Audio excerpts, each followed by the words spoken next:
दोस्तों आज मैं एक्सप्लेन करने वाला हूँ एक स्पेनिश हॉरर फिल्म को जो कि 2017 में रिलीज हुई थी और इस फिल्म को सबसे ज्यादा खतरनाक फिल्म बताया गया है। वेरोनिका फिल्म को डायरेक्ट किया है पेको प्लाजा ने।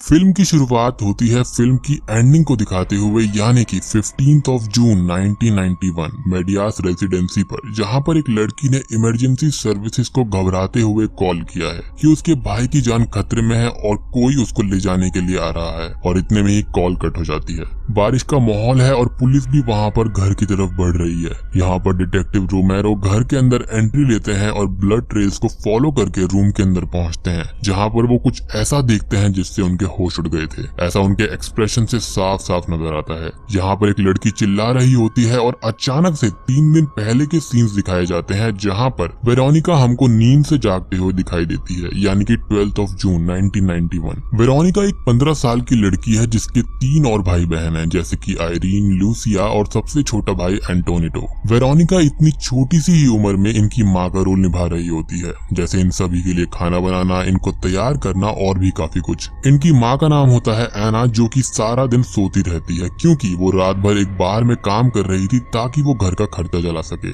अब यहाँ पर हमको यह नजर आता है कि वेरोनिका अपने डैड की मौत के बाद उभर नहीं पाई थी और ये सब रिस्पॉन्सिबिलिटी इसलिए ही उसके सर पर आ गई थी। वेरोनिका को हम उसके डैड की फोटोग्राफ को स्कूल में ले जाते हुए देखते हैं, जिसका कारण वो एक स्कूल प्रोजेक्ट बताती है, लेकिन चीजें उससे कई ज्यादा गहरी और अलग थी। स्कूल में भी वेरोनिका हमको खोई खोई नजर आती है। अब एक क्लास को अटेंड करते हुए हमको दिखाई देता है कि वहाँ पर आज एक स्पेशल डे है और उसी के बारे में बात चल रही है। आज सोलर एक्लिप्स का दिन था, जिसका सीधा मतलब ये था कि यहाँ पर प्लॉट हमको समझा दिया गया था कि आखिर मूवी के अंदर एक्चुअल में थीम क्या है। तो एंशिएंट टाइम्स में माना जाता था कि सोलर एक्लिप्स के दौरान डार्कनेस लाइट को ओवरकम कर लेती है और ये एक परफेक्ट टाइम होता है सैक्रिफाइस के लिए। अब पूरा का पूरा स्कूल टेरेस पर सोलर एक्लिप्स देखने जाता है, लेकिन वेरोनिका के साथ उसकी 2 दोस्त यानी कि डायना और रोजा नीचे बेसमेंट में जाती है वीजी बोर्ड रिचुअल परफॉर्म करने के लिए। इनका मेन पर्पस था डायना के मृत बॉयफ्रेंड की स्पिरिट से कांटेक्ट करना, लेकिन डायना उसके बॉयफ्रेंड से जुड़ी हुई कोई भी चीज लेकर नहीं आई थी, पर वेरोनिका अपने डैड की फोटो लेकर आई थी जिससे ये वीजी बोर्ड खेलते हैं।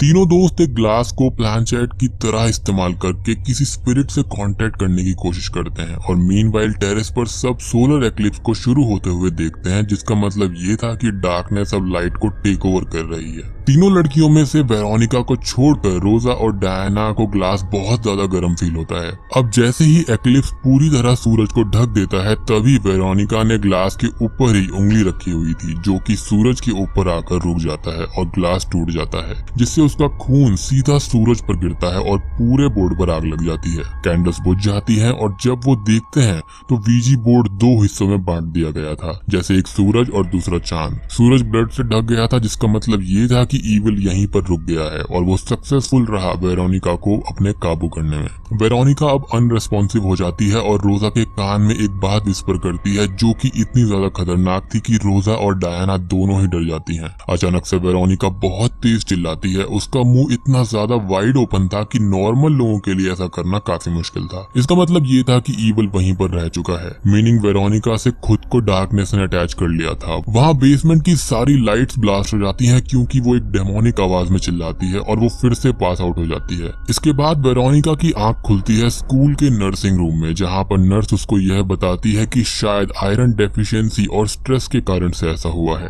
अब स्कूल से बाहर निकलकर एक नन वेरोनिका को देखती है और यह नन जानती थी कि किसी डार्कनेस ने खुद को वेरोनिका से जोड़ लिया था, पर अब घर पहुंचकर वेरोनिका को धीरे धीरे एहसास होता है कि किसी ने उससे खुद को अटैच कर लिया है। जैसे जिस बैग में वीजी बोर्ड था, उस बैग का खुद पे खुद ही अपनी जगह से हटकर कहीं और पर मिलना। खाना खाते समय ऐसा लगता है जैसे कोई इनविजिबल फोर्स उसको ऐसा करने से रोक रही है। क्लॉज और बाइट के मार्क्स उसके शरीर पर दिखने लगते हैं और उसको अजीब अजीब सी नॉइसेस और शैडो भी घर में इधर से उधर घूमते हुए नजर आते हैं। अब एंटोनिटो को नहलाते समय भी उसको कुछ आवाजें आती हैं, जिससे वो रूम में जाती है, लेकिन रूम अपने आप बंद हो जाता है और एंटोनिटो को ठंडे पानी की जगह गर्म पानी का एहसास अपने बाथटब में होता है। पर वेरोनिका उसको किसी तरह से बचा लेती है। हालांकि हालांकि एंटोनिटो की स्किन पर रैशेस आ गए थे, पर एंटोनिटो का कहना था कि इसमें वेरोनिका की गलती नहीं है और ये उसने किया है। उसने मतलब वही डार्क स्पिरिट जिसने खुद को वेरोनिका से अटैच कर लिया था। रात को सोते समय वेरोनिका को एक सपना आता है कि उसके भाई बहन एक क्लोजेट में हैं और अचानक से उसके डैड वहां पर आए हैं जो कि न्यूड हैं। अब एकदम से ही पीछे से कुछ हाथ आते हैं जो कि वेरोनिका को उसी के बेड पर जकड़ लेते हैं, जैसे वो स्पिरिट वेरोनिका को अंदर से कमजोर कर रही हो। वेरोनिका अब अगली सुबह उठती है और उसके फ्रेंड्स ने भी उसको इग्नोर करना शुरू कर दिया था क्योंकि उसने रोजा के कान में कुछ गलत बात बोली थी।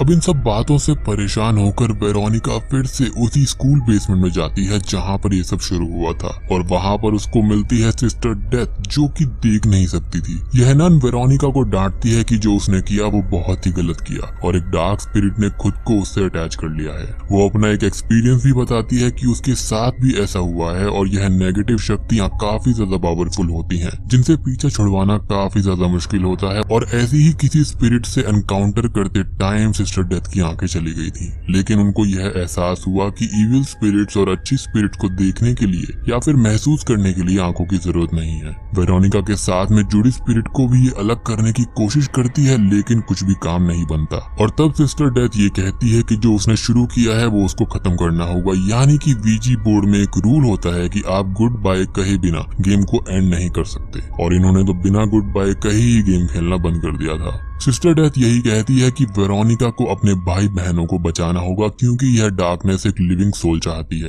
घर पर आकर वेरोनिका प्रोटेक्टिव सिंबल्स को ड्रॉ करके हर रूम में लगा देती है ताकि उसके भाई बहनों को कुछ ना हो, लेकिन वो डीमन ऐसा परछाई आकर उन सभी सिंबल्स को जला देता है। लूसिया को वो स्पिरिट्स आकर मारने की कोशिश करती है और जब वेरोनिका जाकर उसको बचाने की कोशिश करती है तो लूसिया को लगता है कि वो वेरोनिका ही है जो उसको मारना चाहती है। अब वेरोनिका मेन डोर के सामने एक क्रॉस को लेकर खड़ी हो जाती है ये सोचकर कि वो इविल यहाँ पर आ गया है, लेकिन सरप्राइजिंगली वो उसकी खुद की ही माँ होती है। वो वेरोनिका को डांटती है कि वो बड़ी हो चुकी है और ये सब चीजें उसके भाई बहनों के लिए ठीक नहीं है। उसी रात वेरोनिका जब सोने जाती है तो उसको एक ड्रीम आता है कि उसके भाई बहन उसको काट रहे हैं और तभी उसका माँ का हाथ आता है और एक इविल हैंड के रूप में वेरोनिका के प्राइवेट पार्ट को टच करता है जिससे वहाँ पर ब्लड आ जाता है। वेरोनिका सोकर उठती है और अब इसका मतलब ये था कि इविल ने फोर्सफुली वेरोनिका का फर्स्ट पीरियड करवाया है। वो ब्लड को अपने बेड से साफ करती है और मैट्रेस को पलटकर देखने पर उसको कुछ काला सा पदार्थ दिखता है जैसे कोई वहां पर आया हो। पूरे घर में अपने सभी भाई बहनों के बेड के मैट्रेसेस को पलटकर देखने पर सेम काला पदार्थ दिखता है जो कि किसी के ह्यूमन के होने का निशान थे। हालांकि यह वही डार्क स्पिरिट थी जो कि हर किसी के रूम में आके सबको अपने काबू में करने की कोशिश कर रही थी। वेरोनिका डर जाती है और वो फिर से जाती है सिस्टर डेथ के पास कि उसको क्या करना चाहिए, तो वो फिर से बताती है कि उसको वीजी बोर्ड खेलना होगा और दूसरी दुनिया का दरवाजा ओपन करके इस इविल को वहां पर वापस भेजना होगा। अब गुस्से में वेरोनिका रोजा और डायना के पास जाती है पर वो वीजी बोर्ड खेलने के लिए उनको साफ साफ इनकार कर देती है क्योंकि वहां पर रोजा बताती है कि 12 जून को वेरोनिका ने बेसमेंट में उससे ये कहा था कि वो 3 दिन बाद यानी कि आज 15 जून को मर जाएगी। इसको सुनकर वेरोनिका शॉक्ड होकर घर पर भाग जाती है। अब वेरोनिका को इन सब चीजों को तो रोकना था ही, तो वो अपने भाई बहनों के साथ में ये गेम खेलने का डिसाइड करती है।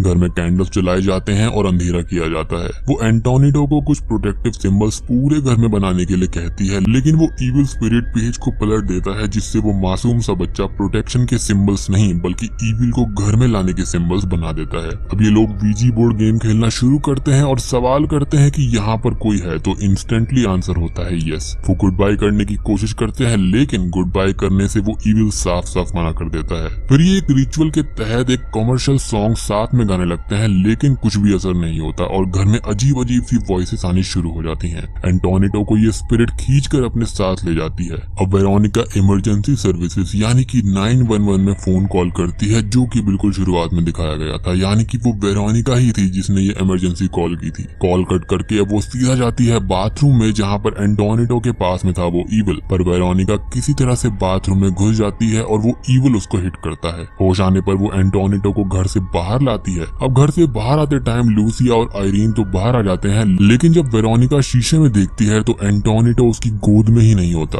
वो वापस अपने भाई को ढूंढने जाती है जो कि एक क्लोजेट में छुपा हुआ बैठा था। बाहर पुलिस आ गई थी और उन सायरन्स को सुनकर इनकी माँ भी बाहर ही थी, जो कि काफी स्ट्रेस्ड आउट हो चुकी थी। वेरोनिका उसको ढूंढ लेती है, लेकिन एंटोनिटो उसके साथ आने के लिए मना कर देता है और तब जाकर वेरोनिका को स्ट्राइक होता है कि वो शुरू में ही ईविल के काबू में आ चुकी थी और अभी तक जो कुछ भी घर में हो रहा था वो खुद ही कर रही थी। वेरोनिका अब खुद को एक टूटे हुए ग्लास की मदद से मारने की कोशिश करती है, पर वो ईविल उसको रोक लेता है और उसकी सोल को अच्छे से कैद कर लेता है। अब जब पुलिस अंदर आती है उन ब्लड ट्रेल्स को फॉलो करते हुए, यानी कि शुरुआत वाले सीन में, तो रोमेरो को वहाँ पर ये दिखता है कि वेरोनिका हवा में लटक रही है और बस फिर वो नीचे गिर जाती है। वेरोनिका को हॉस्पिटल ले जाया जाता है और एंटोनिटो को बचा लिया जाता है। घर में वेरोनिका की फोटो जल जाती है और तभी डिटेक्टिव रोमेरो को कॉल आती है कि वेरोनिका इज डेड। अब ऑफिस में जाकर डिटेक्टिव रोमेरो स्ट्रगल करता है कि वो ऑफिशियल रिपोर्ट में लिखे तो क्या, पर वो फाइनली इस केस को एक अननेचुरल केस का किरदार देता है और बंद कर देता है।